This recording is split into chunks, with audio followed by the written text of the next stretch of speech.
नमस्कार। हर हर महादेव।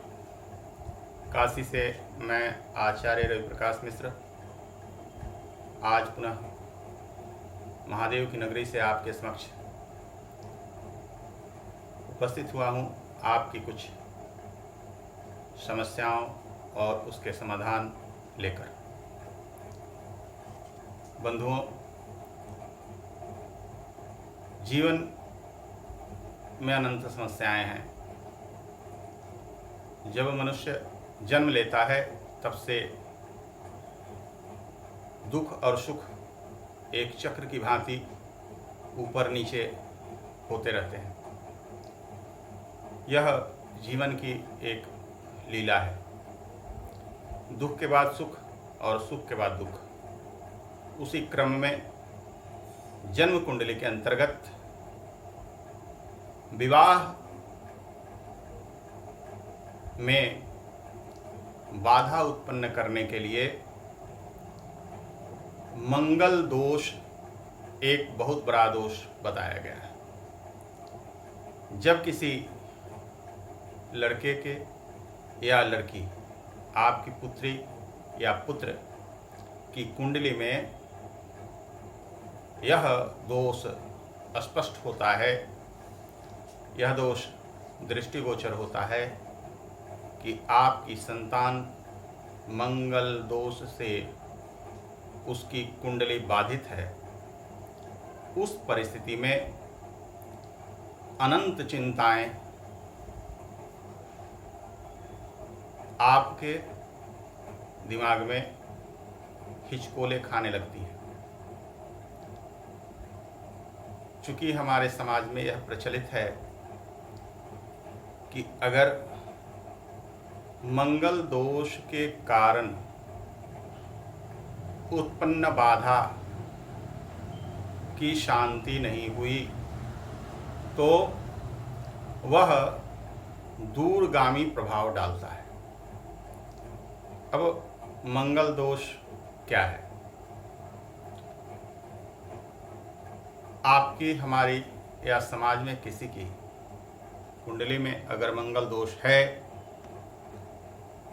तो वह केवल वैवाहिक जीवन में ही केवल उथल पुथल नहीं करता, विवाह बाधा में भी समस्याएं उत्पन्न करता है। जैसे अगर मंगल दोष से पीड़ित संतान है तो उसका विवाह जल्दी नहीं हो पाता।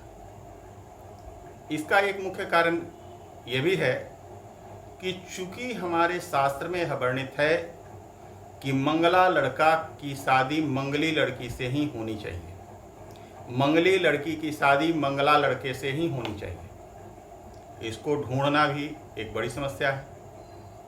इसलिए हमारे समाज में आप देखे होंगे, लोग जिसकी लड़की है मंगली वो मंगला ढूंढता है, और जिसका लड़का मंगला है वो मंगली लड़की ढूंढता है।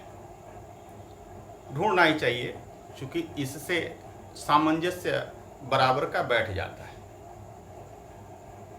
अगर ऐसा नहीं हुआ तो पति वियोग या पत्नी वियोग का सामना करना पड़ सकता है। इसके अलावा विवाह होने के बाद भी वैवाहिक जीवन सुखमय नहीं रह पाता। गृहस्थी हिचकोले खाती रहती है, डवाडोल जीवन हो जाता है। उससे संतान बाधा भी आ सकती है, आर्थिक समस्याएं भी उत्पन्न हो सकती है। क्योंकि मंगल एक क्रूर ग्रह है।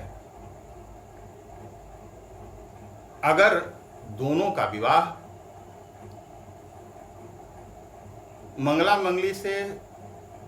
मंगली से, मंगली का मंगला से हो भी रहा है तो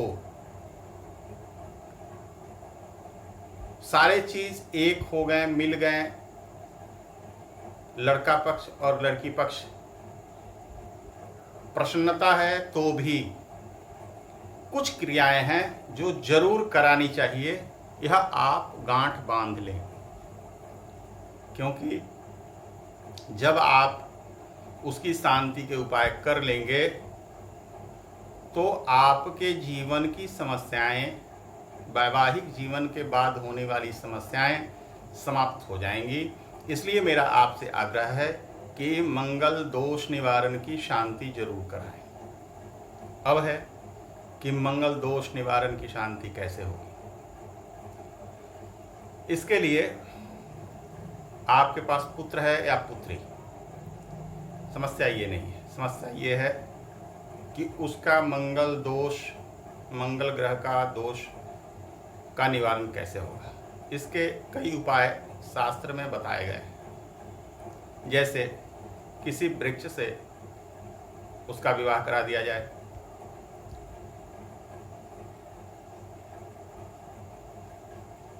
किसी बिल्ला या बिल्ली से उसका विवाह करा दिया जाए, जो आसानी से सुलभ नहीं है। इसलिए हमारे समाज में कुंभ विवाह अधिक प्रचलित बताया गया है। कुंभ अर्थात घड़ा, मट्टी का घड़ा, कुंभ मतलब घड़ा। लड़का या लड़की जो भी है उसका कुंभ विवाह करा दिया जाए। कुंभ विवाह करा देने से उसका, चूंकि एक शादी हो गई, एक विवाह हो गया, अब जो विवाह होगा वो दूसरी होगी। तो इसलिए ये दोष जो है सो पहले विवाह के साथ था और आपने वह विवाह कर दिया तो वो दोष कट गया। अब जो भी घटना होनी होगी उस घड़े के साथ होगी, उस कुंभ के साथ होगी, जो हमारी समस्या नहीं है। हम तो कुंभ से विवाह करके गंगा स्नान कर लिए और उस दोष से मुक्त हो गए। दूसरी चीज, मंगल ग्रह की शांति के लिए मंगल ग्रह का पुरस्चरण जप करा दिया जाए। उससे वो श्रीमान जी शांत हो जाएंगे। उसका हवन, दशांश हवन तर्पण मार्जन करा दिया जाए, ब्राह्मण भोजन करा दिया जाए। यथेष्ट संख्या में अपने सामर्थ्य के अनुसार मंगलवार को गुड़ का दान करा दिया जाए।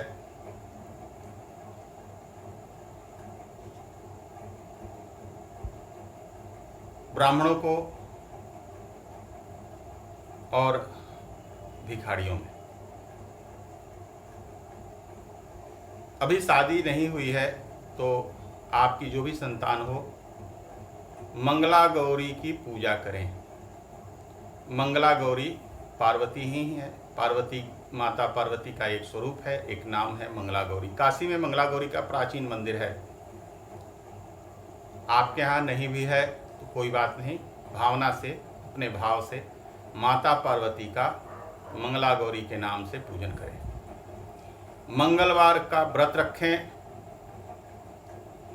मंगलवार को फलाहार करें और मंगला गौरी की पूजन करें।